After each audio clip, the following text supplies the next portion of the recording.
ভাই MI versus RCB ম্যাচে এটা কি ম্যাচ হলো? ম্যাচ তো হয়নি, মনে হচ্ছিল একটা পুরো অ্যাবসোলুটলি সিনেমা হচ্ছিল। মানে কিছু বলার নাই, মনে হচ্ছিল যে এটা মনে হয় কোথাও স্ক্রিপ্ট লেখা ছিল যে এইভাবে ম্যাচটি হবে। একবারে সিনেমার মতো ম্যাচ হলো, মানে কিছু বলারই নাই।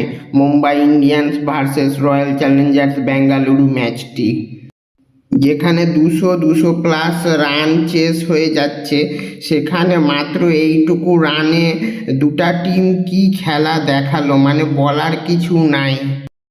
মুম্বাই ইন্ডিয়ান্স টিম 166 রানে কি খেলা দেখালো। মুম্বাই ইন্ডিয়ান্স টিমের 166 রান হয়েছিল 7টা উইকেট 20 ওভারে, আর এইটুকু রানে কি খেলা হলো, মানে বলার কিছু নাই। প্রথমে মনে হয়েছিল যে আরসিবি এইটুকু রান খুব সহজেই চেস করে নিবে, কিন্তু যখন তারা খেলতে নামলো, বিরাট কোহলি এসেই একবারে ডাক মেরে আউট। তারপরে দেবদত্ত পাটিকাল আউট, তারপরে জেকব বেথেল আউট, তারপরে রজত পাটিদার আউট। যখনই ওই 3-4টা উইকেট পড়ে গেল, আমি ভাবলাম যে তারা মনে হয় আর জিততে পারবে না। কিন্তু তারপরে এসে যে কুণাল পান্ডিয়া যেই খেলাটা দেখালো মাঝের ওভার থেকে, মানে বলার কিছু নাই। একবারে স্যালুট কুণাল পান্ডিয়াকে, যা খেলা দেখালো।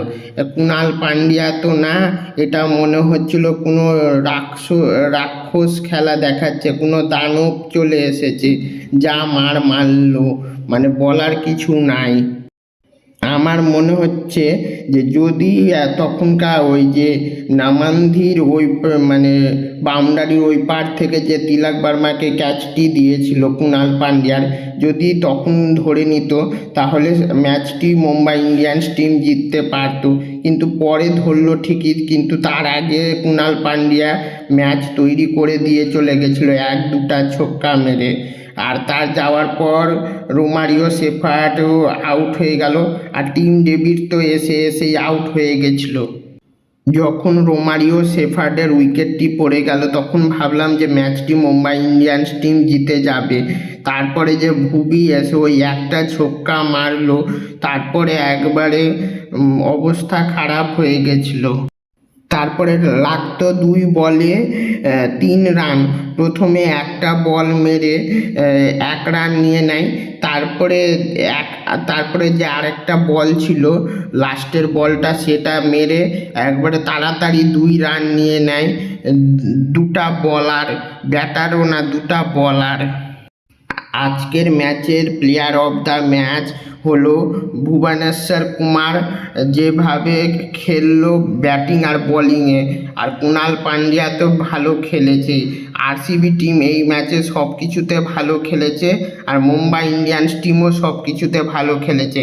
কিন্তু লাস্টের বলটা যদি যাদের একটু এক্সপিরিয়েন্স ছিল তাদেরকে দিয়ে করালে ভালো হতো। যার এক্সপিরিয়েন্স নাই তাকে দিয়ে করালো, তাই মনে হয় যা এই ম্যাচটি হেরে গেল। আমার তো মনে হয় কি হতো যে এক্সপিরিয়েন্স বোলারদেরকে দিয়ে করিয়ে নিয়ে চেষ্টা করতো। মুম্বাই ইন্ডিয়ান্স টিমের লাস্টের ওভারে এত এক্সপিরিয়েন্স করা উচিত হয়নি। আর তারা যদি মনে হলো যে 1-2টা যদি হোয়াইট না দিত বল, তাহলেও তারা মনে হচ্ছে যে ম্যাচটা জিততে পারতো। তারা হোয়াইট বেশি দিয়েছে এই ম্যাচে। আমি বলবো যে এই ম্যাচে 2টা টিমই সেরা খেলেছে, 2টা টিমই 2টা টিমকে টক্কর দিয়ে খেলেছে, 2টা টিমই সব কিছুতে ভালো খেলেছে। আর তোমাদের কি মনে হয় এই ম্যাচের সম্বন্ধে, তা তাড়াতাড়ি কমেন্ট করে জানাও।